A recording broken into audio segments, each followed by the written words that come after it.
What's one moment you found yourself asking yourself, what the hell am I doing with my life? I'd been living with an emotionally abusive man for 13 years. We had a child. There was nothing that I could do right, so I tried to do nothing, and also everything, all at once. He was convinced he needed a new phone. We went and got him a phone, which is, of course, my phone on my account that I pay for. The day after, he went to work and brought his new phone. The old phone was on his desk still getting service. I was seeing the screen light up with alerts all day long. I happened to be standing next to it near the end of the day, and I see, in the preview window, a message containing multiple hearts. Soon I'm reading all the Instagram chats of my boyfriend and his other girlfriend and ex from years ago.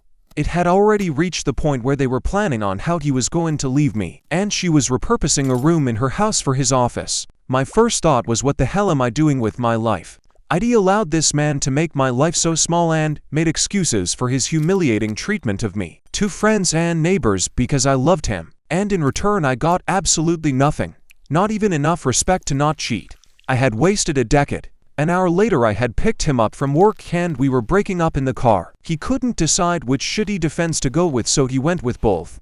I was confused and wrong about their sexting and nudes, but also whatever was happening was my fault. I allowed him to go inside and pack a bag, and then I was free. Free from tiptoeing around the house. Free from being punished for being too involved in parenting.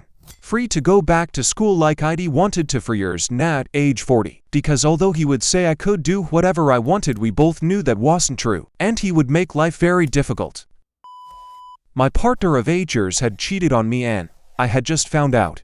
He cheated with someone who I invited into our home with open arms.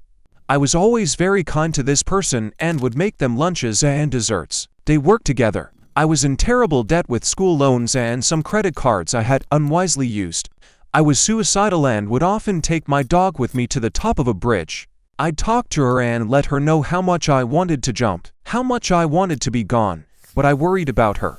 She was an older lady and had some health issues. I didn't trust anyone to care for her the way I did. I had considered jumping with her, putting her into a pack and scaling the fence, but I would sob thinking about how much that would scare her, and I just couldn't do it. I couldn't put another living being through that. One day we took a walk to a place where I could see the bridge. It was a couple of miles away, but I could see it clearly. I cried as I watched the tiny cars drive back and forth, and I thought, what am I fucking doing with my fucking life? Everything I had experienced in the years prior, all the traumatic stuff had washed over me. I realized I needed to actually put some work into this if I wanted to be here for my pup.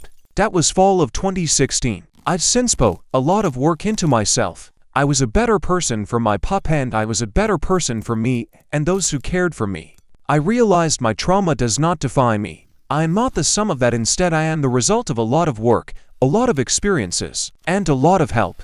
I'm grateful, fortunate, and privileged to have gotten out of that loop. It lasted for decades, but was incredibly intense for the last year and a half there. I honestly didn't think I was going to make it. I didn't want to. I recently lost my pup. Grieving the loss of a being is hard, but I also felt some grief in closing that part of my life. Now I say, yeah, look at my life, and I do it with a huge smile. I'm lucky. I'm grateful. For those who rate, thanks for letting me share my tale. Apparently I really wanted to share it with others.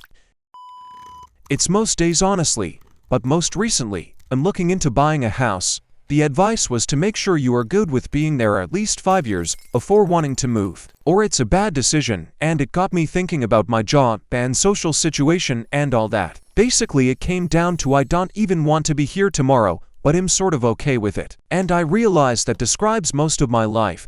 I don't really like it, but I can put up with it. I found myself there with old paper waste. Just cardboard boxes upon cardboard boxes upon cardboard boxes. And, of course, my entire place was pretty trashed. Couldn't get myself to properly clean up for literal months, always half-assed everything. Last week I had an almost manic episode and cleaned my entire place. It was insane. It took several hours every night, and it was deeply satisfying, although exhausting. I'm now sitting in my perfectly neat place and couldn't be happier. Depression is a fucking bitch, and my place just made it worse. I somehow managed to kick it in the nuts and actually be productive sometime. Feels really good. About 12 years ago, My husband at that time was outside, drunk and mouthing off at two police officers, who went on to arrest him for breach of the peace. He had just attacked me for checking my phone while we were watching a movie, and I had called the police. I was sat at my dining room table with two more police officers and a specialist officer from the domestic abuse unit. My 3-year-old son was asleep upstairs. They asked me horrid questions like had I been raped? Had he abused our son? What triggered in me at that moment was a realization that 1. I had endured months of mental abuse at the hands of someone who was supposed to love me, which was now turning physical. 2. I wasn't raised by my strong mother to put up with this kind of crap, and 3. I have to get both my son and myself as far away from this man as possible. I left the next day and didn't look back. When I was 24, I was working 60+ hours a week in sales. My boss beat the concept of 8 a.m. through 6 p.m. are your golden hours. Maximize those hours by doing all of your planning, forecasting, admin type work before or after those hours. Always use those hours for calls and working on getting sales. I never took breaks to eat or take care of my own stuff. One day I was driving home from work and I was pulled over by a cop. My vehicle's registration was expired for months and I never noticed because I was so focused on my job. I was arrested by the local police even though it was only a violation technically. Sitting in the holding room at the local police station, I thought, why am I here? Then I considered my job that I was busting my ass to live below the poverty line. That's when I thought, what the hell am I doing with my life? Caught the violation rescinded, arrest stripped from the recur, got a new job, and haven't looked back. If your work wants you to prioritize them over yourself, get the hell out of there. I had a pretty sheltered childhood. Also no real peer group, because I was so badly bullied. When I got into college, holy shit did I party. I barely got an associate's degree. I said yes to any and everyone who wanted to be my friend. Got into some very bad situations, but luck was on my side. When I was 21, I was told I had a heart defect and needed immediate surgery. The second day after having the chest tube vent off, I had to walk down the hall. There was a scenic view of Boston from MGH with one lone tree with bright yellow leaves. I stared at that tree and committed to getting into nursing school. I am so damn lucky. This resonates deeply with me. There were times when all I wanted to do was have long, directionless conversations with her because she was the only person I could open up to and have a judgment-free conversation. Over time, the words I contributed to conversations were met with pedantic interruptions, scolding my reasonings, beliefs. It became impossible to express my thoughts, even on lighthearted topics. Conversations that I assumed impossible to take the wrong way were taken the wrong way. It eventually got the point where I stopped participating. I turned on autopilot and just focused on avoiding arguments, never initiating conversation, only responding when questioned.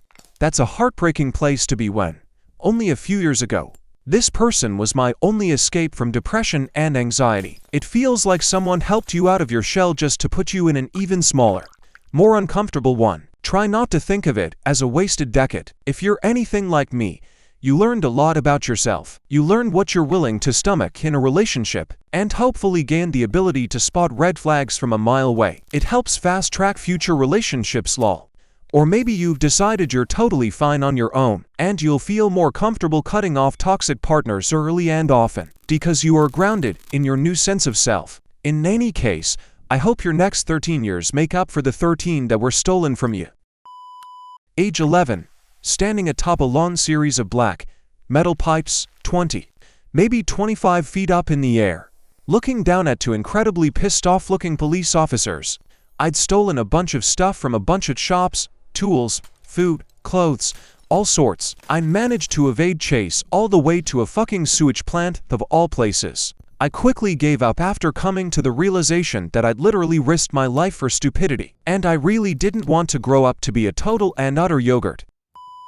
Working in a deli, a popular southeastern grocery chain, offered a sample of lunch meat to this redneck lady. As she's chewing, she asks if we have the Sara Lee stuff they have at Walmart when a food particle flew out her mouth and hit me in the face. I stood there with my plastic smile wanting to just drop dead right then and there. Eventually made it to trade school and learned machining. 10 years later and I know now that there is more accountability working retail, as my hands are covered in coolant and oil and dirt. Trying to get the jaws off this CNC lathe that first shift really fucked up. It's okay.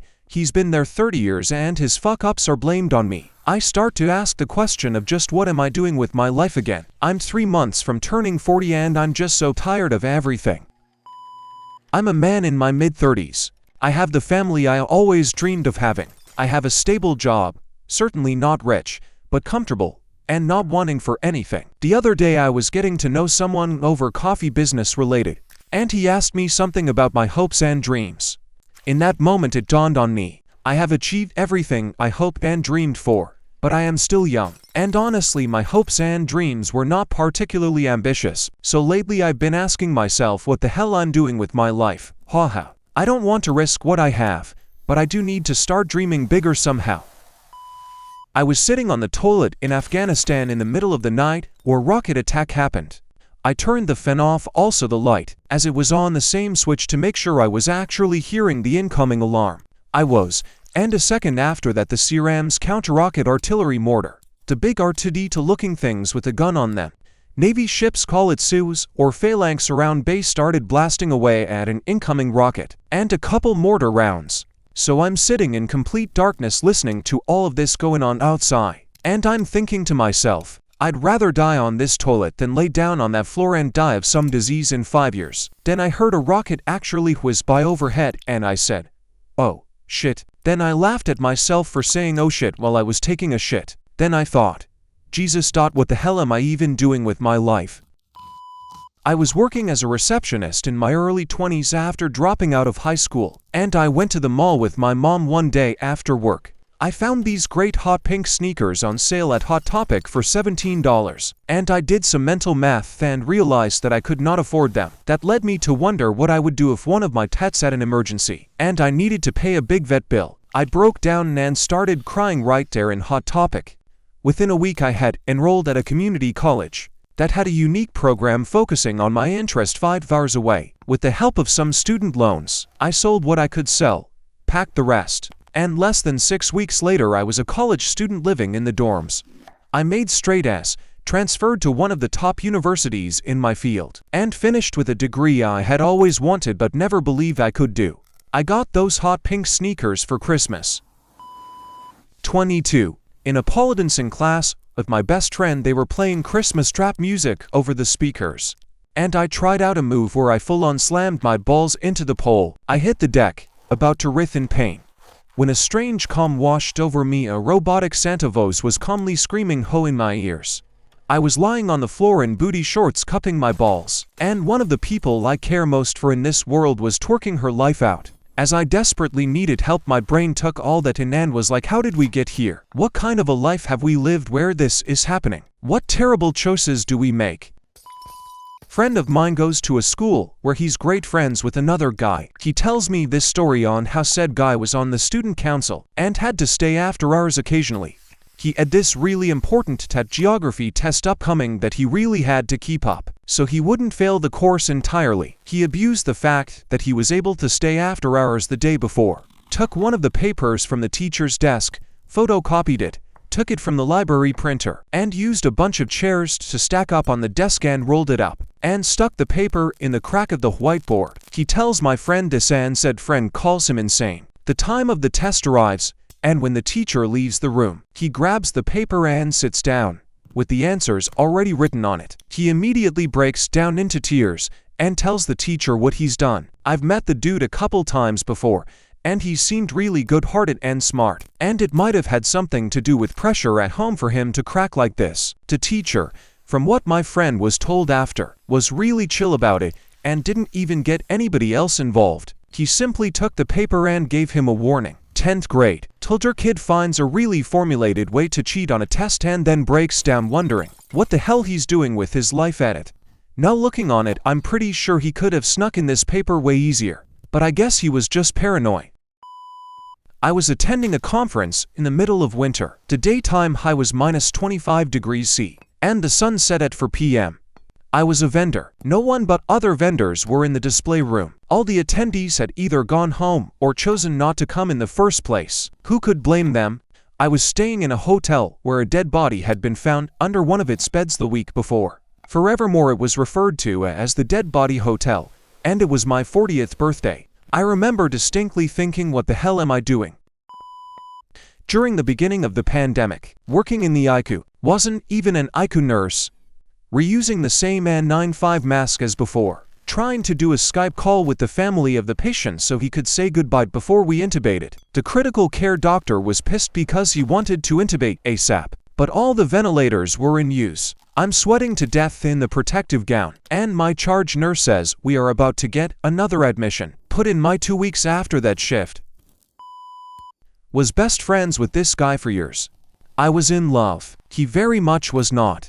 We fought constantly, so I finally gave up on a romantic relationship ever happening and started talking to other guys. He freaked out and asked me to marry him. We decided to go on a couple of dates before actually getting engaged.